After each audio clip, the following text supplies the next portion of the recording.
So pawah ni adalah konsep yang bukan menggunakan modal kita sepenuhnya. Ramai usahawan bumi putera tak berjaya sebab apa? Semua nak guna modal sendiri-sendiri. That's why dengan pawah ni lah kita mengumpulkan mana-mana orang yang berminat nak menternak tapi tak ada pengalaman dan tak ada apa-apalah senang kata. Tinggal kat bandar. So fokus kita nak bantu orang bandar. Sistem pawah ni merupakan sistem yang sebenarnya dah ada daripada zaman Tok Nenek Adam dulu lagi. Kenapa saya cakap bisnes ni boleh hidup sampai hari kiamat? Sebab kami berpegang kepada apa hadis Nabi SAW. Akan tiba zaman ataupun masa yang mana sebaik-baik harta orang Islam adalah biri-biri atau kambing. Nabi sebutkan dalam hadis sahih. Nabi tak sebut benda lain. Memanglah orang kata emas tu penting. Yes, penting. Masa tu ada emas pun tak bernilai sebab apa? Siapa-siapa yang ada ternakan, diorang akan utamakan diri mereka dulu.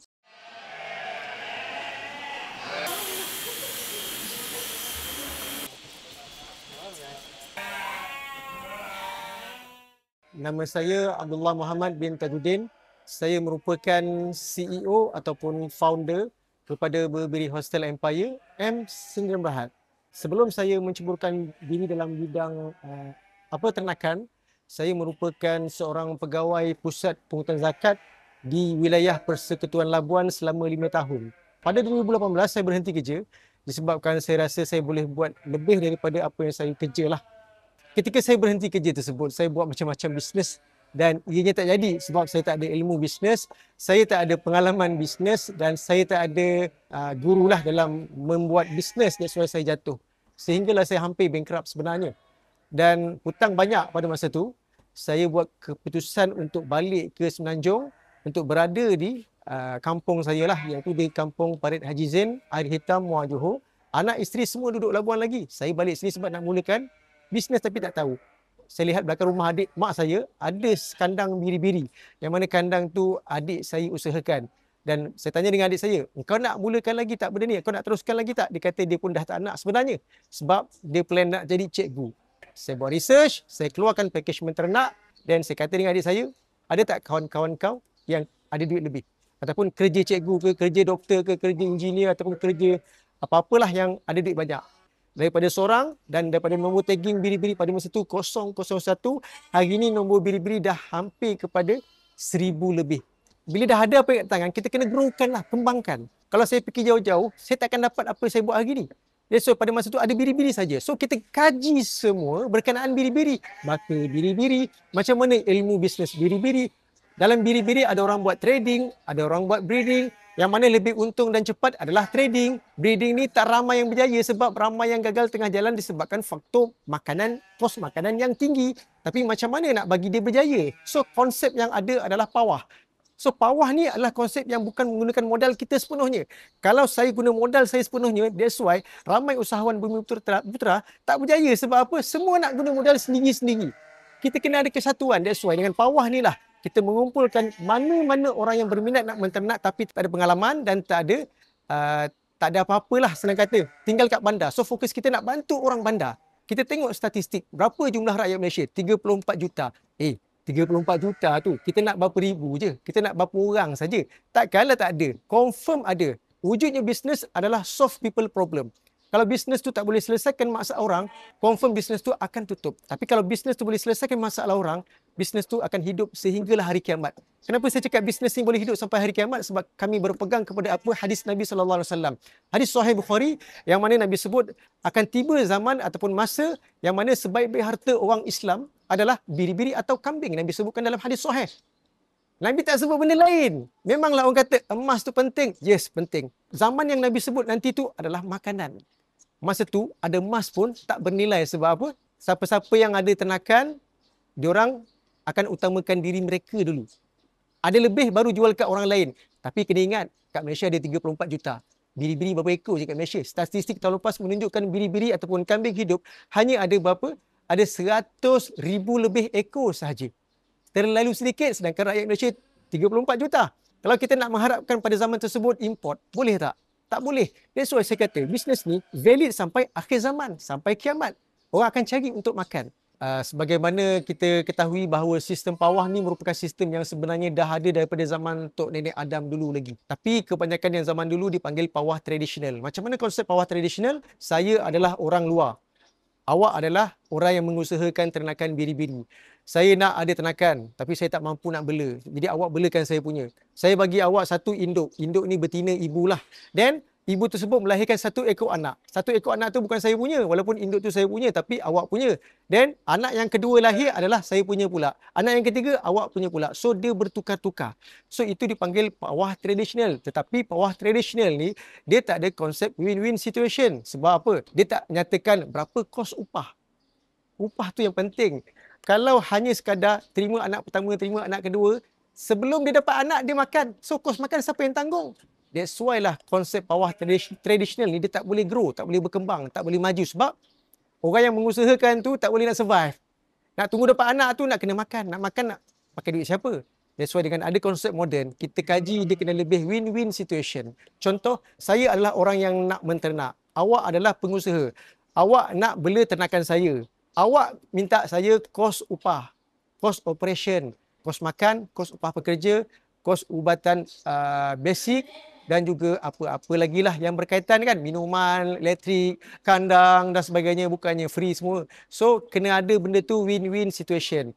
Dan ada juga kos jaminan kematian ataupun kemandulan, yang mana sekiranya mati mengikut syarat-syarat tertentu lah. Ada yang mati kita tak bagi jaminan, ada yang mati kita bagi jaminan. So mengikut syarat-syarat dan package-package tertentu dianya berbeza dan ada agreement, kita ada matikan stamp policy DN. So semuanya legit dan tak ada masalah dari segi undang-undang, dan alhamdulillah kita buat dah hampir bulan 12 ni akan masuk 3 tahun. Daripada 27 ekor, hari ni kita dah ada 1000 lebih. Kita dah ada penternak daripada seluruh negeri dalam Malaysia. Singapura ada, Brunei ada, Australia ada dan juga UAE pun ada. Tak lama lagi US pun ada sebab hari tu dah ada dia datang.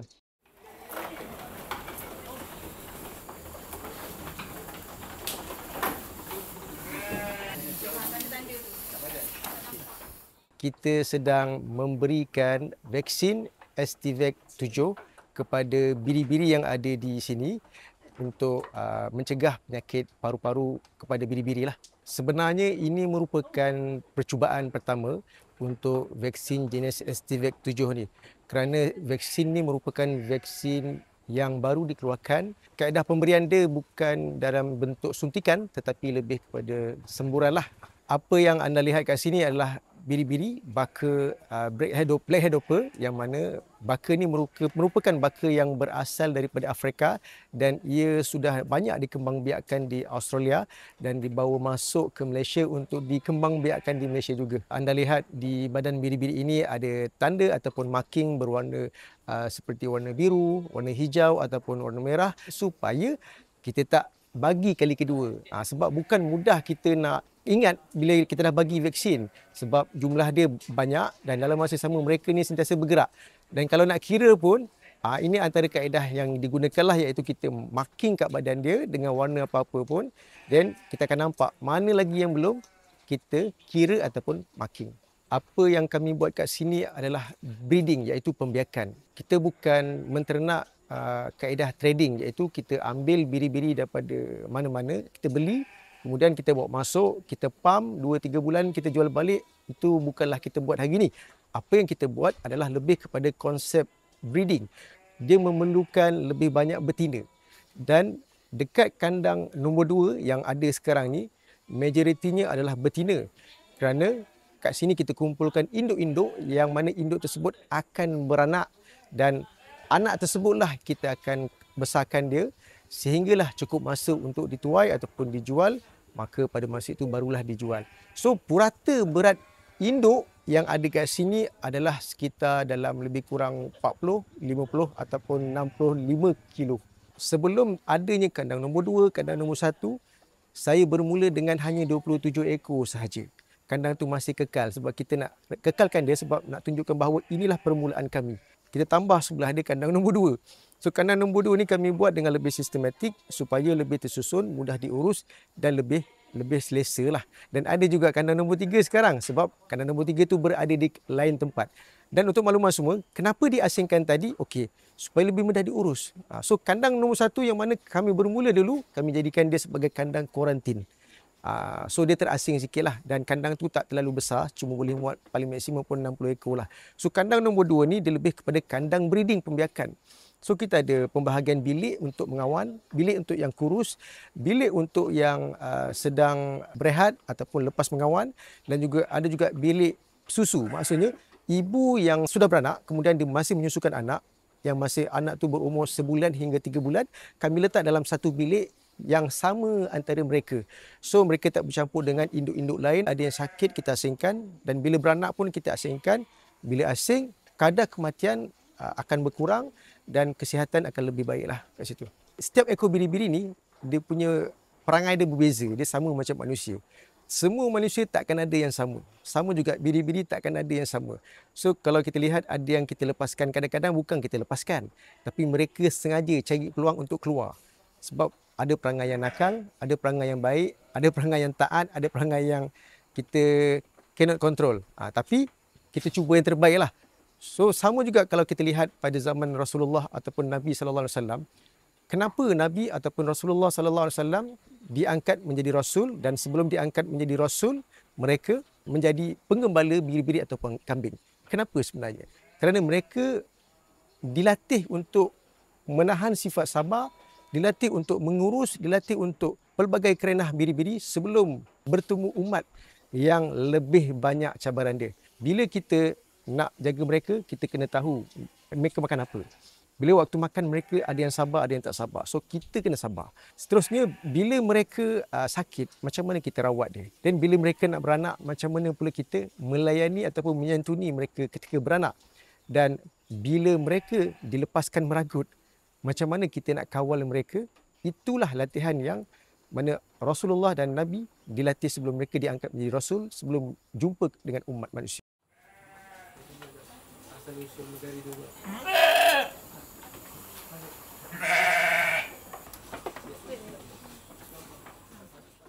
Hari ini ramai orang kat luar menternak, tapi dia kata tak ada siapa beli, tak ada siapa jual. Sebenarnya bukan tak ada orang beli ataupun tak ada orang jual. Sebenarnya orang tak tahu pun dia jual. Sebab dia tak buat marketing. That's why dalam bisnes, jantung untuk bisnes adalah sales and marketing. Kalau jantung ni tak berdegup, maka bisnes pun tak hidup. Hidupkan sales and marketing bagi orang nampak. Gunakan dengan kaedah zero cost marketing. Kalau tak ada ilmu, belajar. Tapi kalau ada ilmu, gunakan dulu, dan baru kepada yang berbayar punya. Kebanyakan package yang mereka ambil dekat sini, sehingga hari inilah, package-nya adalah package Al-Kapsi. Al-Kapsi adalah bahasa Arab, yang mana maksudnya adalah biri-biri. Biri-biri tu adalah biri-biri jantan lah. Dia melibatkan satu induk, yang mana induk tu kami bagi kepada peserta, induk berbiri hostel, bukan induk penternak. Dan induk tersebut akan melahirkan 10 ekor. So 10 ekor tu adalah 9 ekor jantan dan 1 ekor anak betina. Anak betina yang lahir tadi akan menjadi induk sebenar peserta. Tapi tak tahulah tahun bila dia lahir. So package ni kontrak dia 10 tahun, setiap tahun terima seekor. That's why ada 9 jantan dan 1 ekor anak betina. Kalau katalah dia ambil package hari ni, biri-biri tu lahir pada bulan 11 ni, keluar jantan, maka jantan tu akan diterima pada tahun pertama. Tahun pertama adalah tahun depan.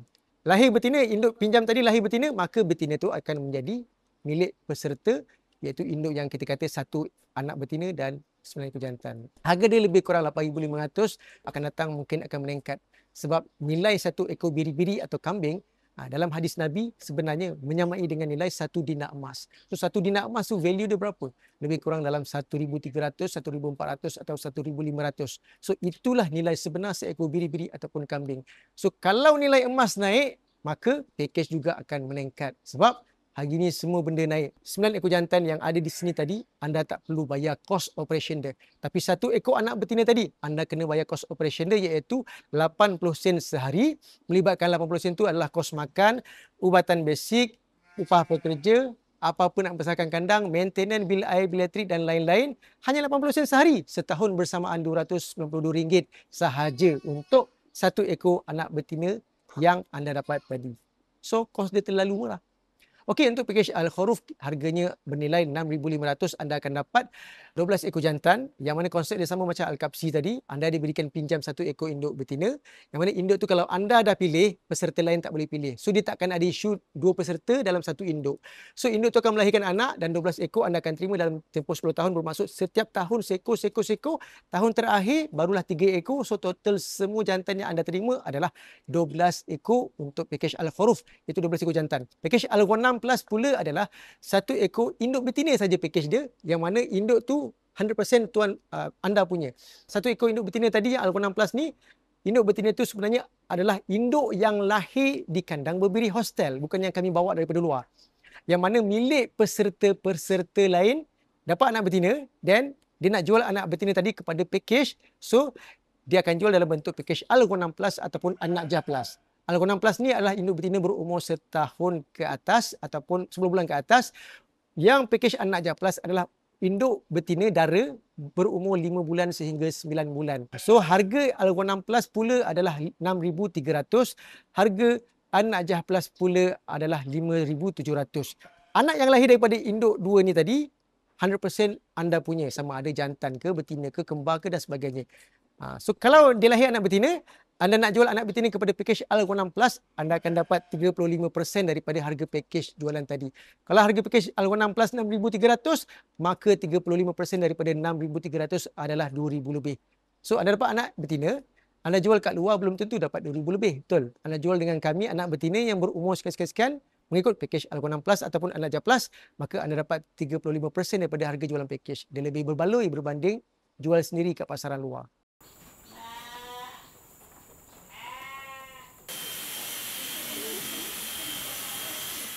Dekat berbiri hostel ni kita ada 2 jenis baka, iaitu baka Blackhead Doper, iaitu yang berkepala hitam, badan putih dan bulu dia sentiasa memanjang, dan bila panjang kita potong lah. So itu Blackhead Doper.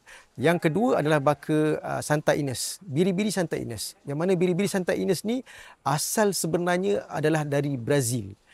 Dan pada tahun yang sebelum-sebelum ini mereka dibawa masuk ke Malaysia dan mereka sudah dikembangbiakkan di Malaysia.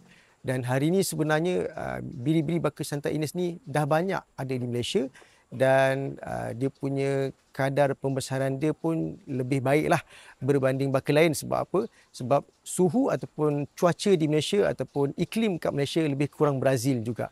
Dan daya ketahanan dia tinggi. Selain bulunya licin, nampak macam kambing, tapi sebenarnya bukan kambing.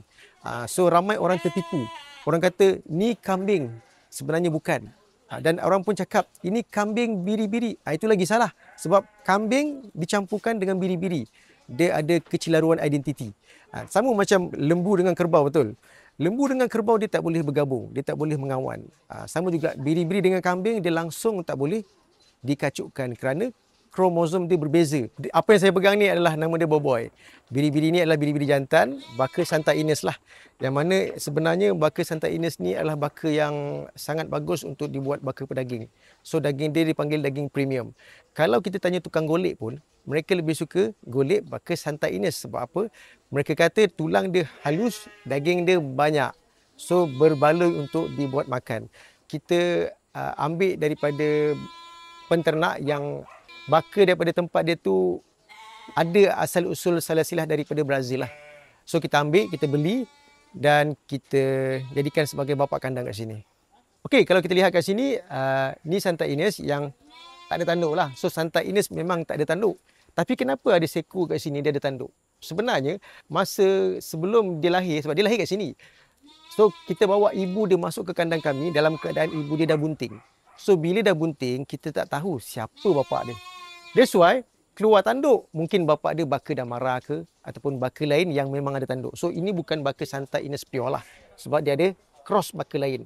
Tapi yang ni, ni boleh kita katakan dia dah jadi bapa yang sangat bagus. Sebab anak dia terlalu ramai kat sini. Dan umur dia ni baru 3 tahun lebih lah. Sebab saya ambil dia pada tahun 2002 dalam umur dia 10 bulan. So kat sini dia dah ada anak yang ramai. So baguslah kalau ikutkan apa yang dia dah buat kat sini. Okey, kalau kita tengok kat sini, ini umur lebih kurang lepas cerai susu lah, iaitu dalam 4 ataupun 5 bulan lah.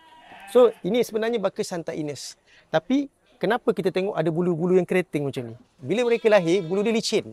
Tapi setelah umur dia hampir dalam sebulan ke atas, dia start tumbuh bulu keriting yang banyak. Kemudian dalam tempoh dia nak membesar lagi, bulu yang banyak tu akan start tanggal bermula daripada leher dulu. Leher. Kemudian dia akan tanggal sampai atas ni. Biasa yang atas ni dia akan last kali tanggal. Barulah dia akan jadi licin sepenuhnya macam yang ni ataupun yang tu lah. Kalau tengok yang ni, actually ni mak dia doper ni. Ni mak dia doper. Cuma yang ni bilik yang kita kumpulkan jantan. So ada jantan Santa Ines, ada jantan blackhead doper juga kat sini. So ini actually dah cross. Mak dia memang blackhead doper tapi bapa dia Santa Ines. So bila cross, dia ada darah ikut darah mak dia sikit lah dari segi bulu. Okey, kalau kita lihat kat sini, kita berada di bilik nombor 3 lah, di kandang nombor 2. So kat sini bilik ni kita letakkan biri-biri yang dalam proses untuk mating lah, iaitu sedang mengawan. So kenapa kita asingkan? First, sebab kita nak jaga dia punya baka. Kalau kita lihat kat sini, kita ada 2 jenis baka, blackhead doper dan juga Santa Ines. So dalam bilik ni adalah blackhead doper dan kita nak jaga juga dia punya silsilah keturunan. So kalau tengok kat sini, pejantannya adalah 1 ekor dan nama dia Basil. So Basil ni adalah pejantan yang kat belakang tu, yang kalau nampak dia tengah terbaring tu, yang ujung tu. So itu Basil nama dia. So Basil ni dia akan berkahwin dengan ataupun mengawan dengan lebih kurang 19 ekor biri-biri betina dalam bilik ni. Dan kita rekodkan semua nombor tagging dia, iaitu biri-biri nombor 401, 278 dan lain-lain. Kemudian kita letakkan mereka selama 42 hari. Kenapa 42 hari? Okey. First kita kena tahu cycle pusingan head untuk biri-biri adalah sebanyak 21 hari. Dalam 21 hari, dia ada 1 hari yang hari mereka subuh. Sekiranya lah si Basil ni tak sempat nak panjat betina nombor 401 sewaktu betina 401 subuh, maka dia ada peluang kedua. Sebab tu that's why kita letak mereka selama 42 hari. So akan ada 2 cycle head dalam ni lah. So kalau yang pertama tak sempat mengawan, kali kedua insya-Allah sempat. Kita letakkan kat sini supaya senang diatur dan kita rekodkan silsilah keturunan mereka. Proses kebuntingan ni kita boleh cek dari segi fizikal ataupun dari segi menggunakan kaedah ultrasound. Sekiranya mereka sudah dikahwinkan dalam satu bilik, maka selepas 1 bulan paling cepat kita boleh menggunakan ultrasound. Dan mereka bunting selama 149 hari sehingga 155 hari. Maka dalam tempoh tersebutlah mereka akan bunting dan beranak, iaitu 5 bulan bunting, maka beranaklah. Nah, dia nampak warden dia. So, orang kat sini kita panggil dia warden. Tim yang jaga biri-biri kita panggil warden. So, bila warden lalu dia nampak, oh ni orang yang selalu bagi makan. Dan sebenarnya mereka bila dibuka pintu belakang, mereka tahu ni masa dia orang nak pergi healing. That's why ada, kalau tengok ada signboard kita tulis healing. Healing ni bermaksud mereka akan dilepaskan meragut. Sebenarnya itu adalah rutin harian mereka. That's why dia nampak, dia suka, dia bising, then dia nak keluar lah. Sebenarnya kita buat dalam masa pukul 10 pagi sehingga pukul 4 petang. So kita buat dalam masa 6 jam. Itu adalah masa meragut yang bagus lah. Dalam masa 6 jam tu, waktu tengah hari ada waktu mereka berehat, kita bagi minum air molasses. Air hitam, air gula merah untuk bagi mereka lebih tenaga supaya boleh lebih meragut. Pada pukul 8 hingga 9 biasanya kita bagi dia dedak campuran lah. Kat dedak campuran tersebut ada wet polard, ada soy hull ataupun soya waste dan juga ada dedak campuran. So hanya itu yang kita bagi sebelah pagi, dicampurkan dengan EM dan juga molasses. Kemudian pada sebelah petang, selepas mereka meragut, mereka balik, kita bagi mereka sama ada fresh cut napier ataupun rumput yang kita potong, rumput liar, ataupun kita bagi napier silage di situ.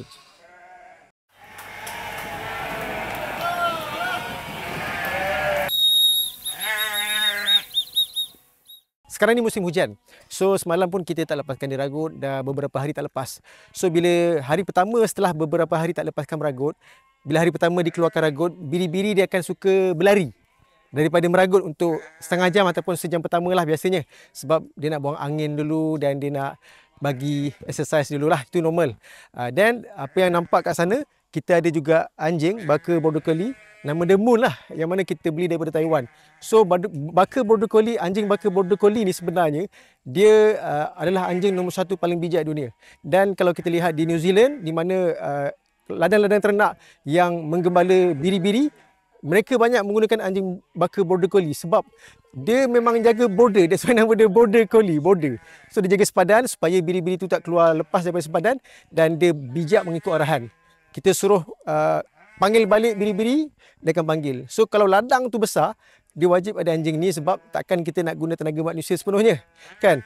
Kalau kita ada 1,000, 10,000 ekor biri-biri, kita nak guna sepenuhnya manusia, habislah duit kita. So pakai anjing, kita bagi makan dia jimat, tapi kita pakai anjing yang paling the best. So lebih berbaloi dan kita akan kembang biakkan anjing ni untuk kita tambah ladang kita nanti dan kita tambah juga anjing kita lah. Mereka juga sama seperti manusia. Mereka tak suka terkurung dan stres. Bila biri-biri stres, dia akan menyebabkan antibodi mereka menurun. Bila menurun antibodi, maka akan menyebabkan mereka senang dijangkiti penyakit. That's why kalau kita lepaskan meragut, mereka tak stres dan mereka dapat hilangkan tension dan insya-Allah kadar tumbuh-sarang lebih baiklah. Kalau ikutkan jadual sebenar, setiap hari memang wajib meragut kecuali hari Jumaat lah. Jumaat dan juga maybe Sabtu Ahad, sebab Sabtu Ahad ada owner-owner mereka nak datang tengok kan. Kalau kita lepaskan meragut, owner datang cari tak jumpa. Mana kat padang ragut? Takkan nak ajak owner pergi masuk padang ragut. So kita hari Sabtu Ahad kita akan lepaskan mengikut situasi juga. Tapi hari Jumaat biasanya memang tak lepas dan hari Isnin sampai Khamis itu sebenarnya wajib untuk kita lepaskan. Tetapi kalau faktor hujan dan cuaca tak mengizinkan, kita tak lepaskanlah.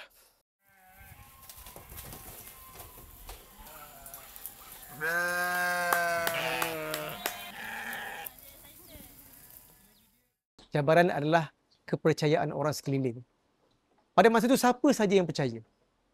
Saya je lah yang percaya sebab saya nampak. Orang sekeliling nampak tak? Orang sekeliling tak nampak. Dia cakap, engkau buat apa ni? Engkau nak buat kandang kat tanah gambut ke? Tak boleh lah, tak boleh. Jangan mimpi. Dia kata, jangan mimpi. Saya kata, okey tak apa. Saya ni pantang orang cabar tau.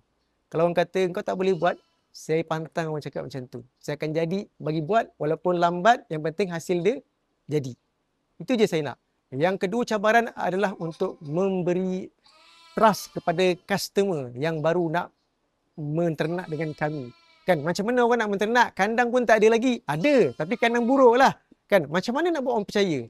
That's why pada masa tu adalah kita dengan orang tu kena transparent.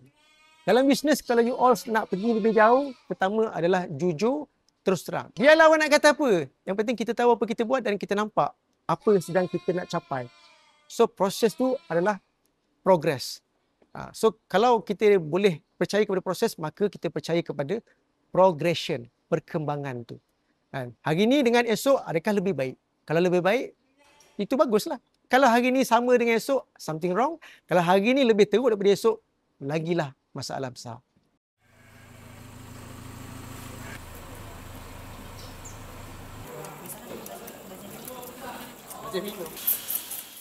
Okay, kita tengah berada di kandang nombor 3, iaitu kandang baru kita lah. Dan di kandang berbiri hostel ni, kita sedang memberi susu kepada anak-anak biri-biri yang ibunya tidak menyusukan mereka sebab mereka tak mengaku dia anak ataupun ibunya tak cukup susu. Ini adalah rutin harian dah. Dan anak-anak ni dia memang terlalu jinak dan sebenarnya dia lebih jinak kepada penjaga dia lah, iaitu saudara Hanif. Sebab memang hari-hari dia diberi minum susu. Tengok. So anak-anak yang kita bagi susu manual ni sebenarnya dia lebih tumbuh-sarang dia lebih bagus berbanding dia minum sendiri dengan mak dia. Sebab kalau minum sendiri dengan mak, ada masa je susu ibu dia tak cukup. Akan datang kita akan fokus memberikan susu sepenuhnya pada anak secara manual bila tempat dah ready. Dan kita akan pastikan setiap mereka membesar dengan ADG yang baiklah. Okey, kita beli susu memang khas susu kambing tepung. Ada 2 jenis jenama lah. Satu jenama lamb yang bungkusan dia warna merah. Satu lagi saya lupa jenama apa tapi bungkusan dia warna biru. Memang kita bagi dan bila umur dia dah lebih daripada setahun biasanya dia kuat sangat minum. So kita kurangkan minuman susu tapi kita lebihkan makan rumput. Sebab umur setahun dia dah, sebulan, lebih sebulan dia dah boleh fokus minum rumput, makan rumput. Sekarang ni kita berada di proses untuk potong bulu biri-biri lah. So biri-biri yang kita potong bulunya adalah baka blackhead doper. Sebab Santai Ines memang biri-biri yang bulu licin, so tak perlu pun kita nak potong bulu dia. Tapi kalau blackhead doper, dia memang ada yang bulu licin, ada yang bulu tebal. So yang bulu tebal biasanya tebal tu ke atas badan dia. So kita akan potong dan bulu dia kita buang lah. So nak potong tu kita kena ada satu mesin pemotong bulu. Dia macam mesin gunting rambut, mesin gunting rambut manusia juga. Cuma beza dia dari segi mata dia. So dia lebih laju dan lebih tajam lah. Kita berada di Malaysia. So kita bukan berada di New Zealand ataupun di tempat yang bersuhu sejuk. So kalau panas tu dia bukan panas kering tapi panas lembap ataupun bahang. That's why menyebabkan peluh, dan kalau bulu dia tebal dia akan bergumpal, dan kalau you all tengok ni dia agak gumpal, so tak cantik. Kalau kat luar negara dia tak akan jadi macam ni. Dia akan jadi gebu lah, cantik. So situasi Malaysia pun tak sesuai, that's why kita kena potong supaya lebih sihat, kurang stres dan dia boleh membesar dengan baik. Bila kita potong ni, kita akan potong, kita tolak je macam tu. So dia tak akan luka. Kalau kita potong tapi kita tarik ni, nampak? You all boleh tengok sikit, dan kita tarik macam ni kan. Nampak ni? Dia tertarik kan? Kan? Yang tertarik naik inilah dia punya daging sebenarnya, kulit. Bila kita tarik, kita potong, kita akan potong kulit. Bukan bulu. Tapi kalau kita letak je, kita potong ikut flow dia, so dia akan potong bulu sahaja. That's why kat luar negara dia potong laju sebab apa? Teknik tu betul.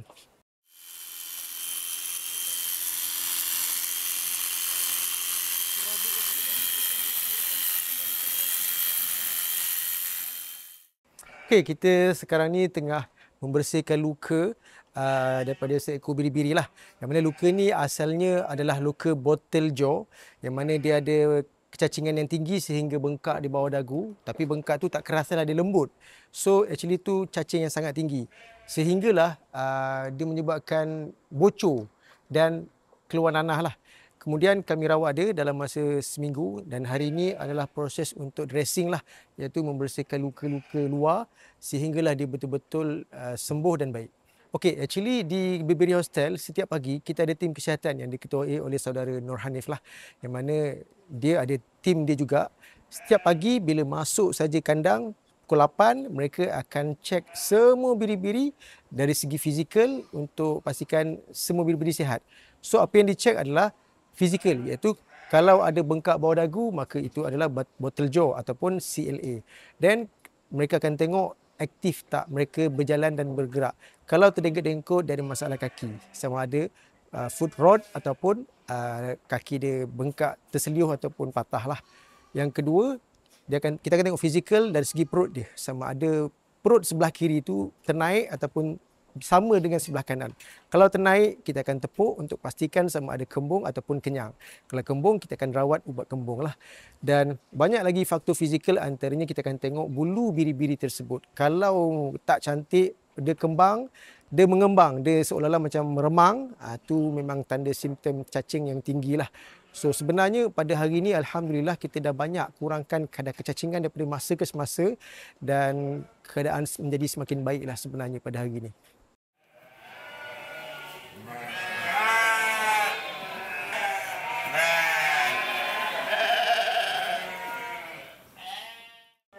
Okey, sekarang ni kita nak bagi makan. So kita nak bagi makan dia rumput napier yang telah dicopper lah ataupun dipotong. So rumput napier ni kita bagi rumput napier jenis CO5 ataupun CO5. So kita nak bagi dia makan dengan potongan segar lah, bukannya silage. Tapi sebenarnya kalau ikutkan setiap petang kita akan bagi silage dan ada campuran sikit. So pada hari ini kita nak tunjukkan kita bagi yang sudah siap dipotong. Kat dalam ni sebenarnya hanya rumput napier saja yang dipotong. Tapi kalau kita nak bagi masa bagi yang sebenar pada sebelah petang, kita akan ada campuran lah, iaitu letak garam sikit, dan dalam masa yang sama kita letak silage sikit lah. Silage pun adalah silage napier Pak Chong yang telah diletak EM, telah diletak molasses dan juga garam. Okey, sebenarnya kalau untuk bagi makan di palung, ni kita panggil palung makanan lah. Kita pagi bagi dedak, sebelah pukul 8 sampai pukul 9, petang pukul 4 sehingga pukul 5 kita bagi rumput. So sehari sebenarnya 2 kali sahaja, selain yang kita lepaskan meragut pada jam 10 tadi.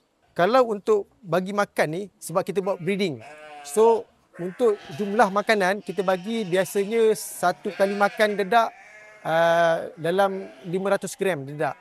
So untuk yang napier ataupun rumput fiber ni, kita bagi lebih kurang dalam satu ekor, purata makanan dia lebih kurang 2 hingga 4 kilo lah. Tapi benda tu tak konsisten sebab bergantung kepada biri-biri. Kalau biri-biri tu adalah ibu, macam ni ibu, dan dia ada anak yang sedang menyusu dengan dia. So sebenarnya selera makan dia lebih tinggi sebab dia berkongsi dengan anak. Tapi kalau yang makan tu adalah biri-biri dara, iaitu betina muda yang belum beranak, belum bunting ataupun jantan, so sebenarnya kadar makanan dia sikit berbanding yang sedang ada anak ni.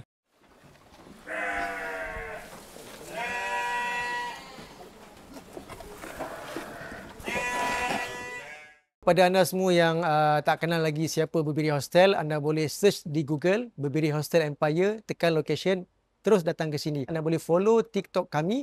Kita ada lebih kurang banyak akaun TikTok, lebih daripada 2, iaitu Berbiri Hostel ataupun Berbiri Hostel Empire. Anda boleh tonton live kami setiap hari dan anda boleh juga follow Instagram dan juga Facebook, dan setkan appointment, tekan link di bio untuk setkan appointment dengan kami. Boleh tanya tentang package-package yang ada tanpa perlu datang ke sini pun tak apa. Dan anda juga boleh pergi ke website kami iaitu berbiriworld.com. Sebelum ni kita buat berbirihostel.com, tapi kita dah upgrade ke berbiriworld.com. InsyaAllah sistem masih dalam proses. Sesiapa yang menternak akan datang boleh monitor ternakan melalui sistem dalam website sahaja tanpa perlu hubungi kami punya bahagian hal ehwal ternakan melalui WhatsApp. Hanya tengok di website, log in, boleh tahu apa status biri-biri dia hari ni. So tu konsep yang kita buat dan sedang dalam proses siapkan fasa akhir. So jangan lepaskan peluang, datang ke Berbiri Hostel, setkan dengan tim-tim sales kami, setkan dengan admin kami, lihat sendiri, dan sekiranya berminat, grab saja package yang ada, dan yang penting kami dah ramai peternak dapat hasil. Itu saja.